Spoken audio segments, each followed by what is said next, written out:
బంగారు నగలు తాకట్టు పెట్టబోతున్నారా? వద్దు. తక్కువ డబ్బులు ఎక్కువ వడ్డీ ఎందుకు? సింపుల్గా శ్రీ స్టార్ గోల్డ్ కంపెనీకి రండి. German technology, purity check, best online రేట్లో అమ్మి 2 minutesలో క్యాష్ని ఇంటికి తీసుకువెళ్ళండి. ప్రశాంతంగా ఉండండి. కాల్ 6366 పాలు ఎట్లా వస్తాయంటే ఊళ్ళో చెప్తారు, ఆవును పితకాలి సార్, మేకని పితకాలి సార్. హైదరాబాద్లో ప్లాస్టిక్ సంచిని పితకాలి సార్ అంటారు. ఎట్లా తెలుస్తుంది? వాడు చూసిన ప్లాస్టిక్ సంచి, వాడు మేకని చూడలే, గొర్రెని చూడలే, బర్రెని చూడలే, ఆవుని చూడలే. సంచార జ్ఞానం, దాన్ని ఎక్స్పోజర్ కోఎఫిషియంట్ అంటారు. తిరిగి వచ్చే జ్ఞానం, ఎడ్యుకేషన్ కోఎఫిషియంట్ పర్ఫెక్ట్ కాదు, ఎక్స్పోజర్ కోఎఫిషియంట్ పర్ఫెక్ట్. అందుకనే ప్రపంచాన్ని అంత చూసిండు కాబట్టి అంత భావోద్వేగంతో రాయగలిగాడు. భావోద్వేగం ఉత్తగానే రాదు, చదువుకుంటే రాదు. మేము హైదరాబాద్లో చూస్తారు, మీకు ఒక యాక్సిడెంట్ అయితే సిటీలో అవుతుంది, పక్కింటోడికి అవుతుంది, ఎవ్వడు పోడు అక్కడికి, తీస్తే సెల్ ఫోన్ కూడా. ఊర్లో ఎక్కడైనా యాక్సిడెంట్ అవుతుంది 100 మంది వస్తారు, వాడు ఎవడో ఈ ఊరోడు కాకపోవచ్చు, ఎవరో అయినా వస్తారు, లేపుతారు, కూర్చుంటారు. ఎమోషన్ కూడా ఉంటుంది వాళ్ళకి. ఎక్స్పోజర్ ఉంటే ఎమోషన్ ఉంటుంది. Exposure coefficient cum emotion coefficient cum education coefficient. చివరిదే ఐక్యూ అంటే ఏంటంటే ఈ 3 ఇంటెలిజెన్స్ కోఎఫిషియంట్ అంటే 3 ఉండాలి. లాస్ట్కే ఎడ్యుకేషన్, ముందు కాదు అది. ఇప్పటికి కూడా చదువుకున్నదంతా మళ్ళీ గ్రౌండ్ వెరిఫికేషన్ అంటుంది.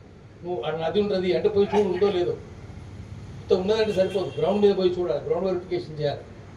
వాళ్ళు వెరిఫికేషన్ లేకుంటే జ్ఞానం వచ్చింది కాబట్టి అందశ్రీ అంత గొప్పదైంది. గద్దరు కూడా ఎక్కడి నుంచి వచ్చింది? కవులందరూ గద్దరు కానీ, అందశ్రీ కానీ, గూడంజయ్య కానీ, గోరెటెంకన్న కానీ, జయరాజు కానీ, వీళ్ళందరూ గొప్ప గొప్ప కవులు ఎక్కడి నుంచి వచ్చింది?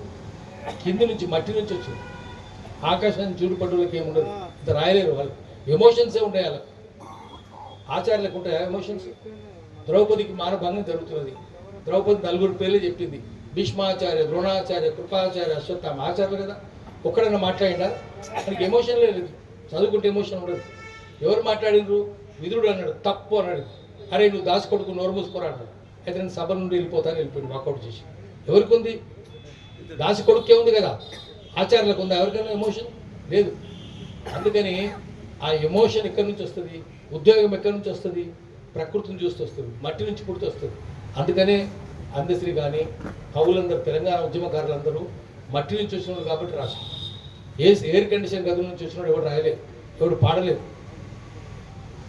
అయితే అందశ్రీ గురించి ఇంతకుముందు మొట్టమొదటి మేము వర్తమాన పత్రిక 90 పెట్టి 99లో చాలా నష్టమైంది. చంద్రబాబు నాయుడు మా మీద కక్ష కట్టిండు. అది తెలంగాణ కోసం పనిచేసిన పత్రిక. అది నాకు పెద్ద ప్రెస్ ఉంది కదా అని చేసినాం.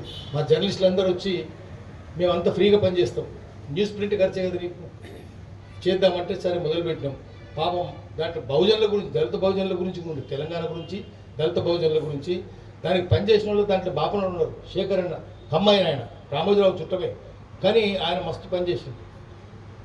అయితే ఈయన పరిచయం చేసినాక ఏం జరిగిందంటే, తను ఇంటర్వ్యూ చేసిన రాజన్న, సాధన రాజన్న, ఇక్కడనే స్టేషన్ కృష్ణాజిగూడెం. అయితే నేను ఇంటర్వ్యూ చేసిండు, రాసిండు. ఆ తర్వాత ఏమైందంటే రావడం మొదలుపెట్టిండు. శేఖరణ బాగా డబ్బులున్నాయి, ఆయనతో ఇంప్రెస్ అయ్యి ఆయన సినిమా తీయాలనుకుంది. ఆయన భార్యనేమో మెంటల్ హాస్పిటల్ సూపరింటెండెంట్ ఉండే డాక్టర్ ఝాన్సీ, డాక్టర్ శేఖరణ భార్య, పెద్ద డాక్టర్ ఆమె. ఆమెకు జోగిన్ల మీద, దాసీల మీద చాలా పరిశోధన చేసింది. జోగిని వ్యవస్థ మీద, జోగిని వ్యవస్థ మీద సినిమా తీయాలి. అది గంగా సినిమా, శేఖరణ తీసింది. అప్పటినే ఆయనకి 80 లక్షలు పోయినాయి, పాపం పోగొట్టుకుంటాను. ఎప్పుడు బాధపడుతుండే అందశ్రీ, అన్న శేఖరణ పైసలు పోయినాయి, ఏమి రాలేదు. అక్కడక్కడ నడిచింది కానీ సరే నడవలే. ఆ పాటలు రాసింది, ఆ పాట నువ్వే రాయాలని చెప్పాడు. జోగిని వ్యవస్థ మీద గంగా సినిమాది శేఖరణ చేసింది. మా వర్తమానంలో ఉండే ఆయన వర్కింగ్ ఎడిటర్, మా నాకంటే చాలా పెద్దోడు, మహాపండితుడు ఆయన, నిజాయితీ పనుడు కూడా పాపం. అంటే ఒక కులంలో మంచోడు చెడు ఉండొచ్చు, రామోజీరావు లాంటి వాళ్ళు ఉండొచ్చు, శేఖరణ లాంటి నిజాయితీ పనులు ఉండొచ్చు. కులాన్ని బట్టి ఉండదు కదా, ఏ కులాన్ని బట్టి ఉండదు, సంస్కారాన్ని బట్టి ఉంటుంది.